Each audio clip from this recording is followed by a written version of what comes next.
മൈത്രി ഭവ.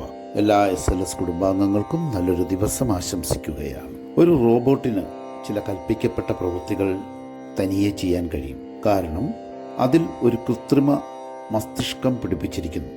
എന്നാൽ താൻ എന്തിനാണ് ഈ പ്രവൃത്തികൾ ചെയ്യുന്നതെന്നും എന്തുകൊണ്ടാണ് ചെയ്യുന്നതെന്നും ഇതിനാവശ്യമായ ഊർജം എവിടെ നിന്ന് വരുന്നുവെന്നും താൻ എന്തിനാണ് സൃഷ്ടിക്കപ്പെട്ടതെന്നും അതിൻ്റെ മസ്തിഷ്കത്തിന് കണ്ടെത്താൻ പറ്റില്ല. കാരണം അതിൻ്റെ മസ്തിഷ്കത്തിൻ്റെ ഒരു ഒബ്സർവറാകാൻ കഴിയില്ല എന്നുള്ളതാണ്. എന്നാൽ മനുഷ്യനിൽ ഈ സാധ്യത നിലനിൽക്കുന്നത് കൊണ്ടാണ് തൻ്റെ ചിന്തകളെ, തൻ്റെ വികാരങ്ങളെ, തൻ്റെ പ്രവൃത്തികളെ നിരീക്ഷിക്കുവാനും അതിന് സാക്ഷിയാകാനും കഴിയുന്നത്. ഈ നിരീക്ഷണ ഗുണം തന്നിലേക്ക് തന്നെ തിരിച്ചു പിടിച്ച് തന്നെ മനസ്സിലാക്കാൻ ശ്രമം തുടങ്ങുന്നിടത്താണ് ഒരുവൻ്റെ ആത്മീയ ജീവിതത്തിൻ്റെ വാതിൽ അവന് മുന്നിൽ തുറക്കപ്പെടുന്നത്. നമുക്കിന്ന് ഈ വിഷയത്തിൽ ആഴപ്പെടാം. എല്ലാ SLS കുടുംബാംഗങ്ങൾക്കും സ്നേഹത്തിൻ്റെ, സന്തോഷത്തിൻ്റെ, സമാധാനത്തിൻ്റെ, ഉന്മേഷത്തിൻ്റെ, ഉത്സാഹത്തിൻ്റെ, നല്ല ബന്ധങ്ങളുടെ, നല്ല ശീലങ്ങളുടെ മൈത്രി നേരുന്നു. മൈത്രി ഭവ.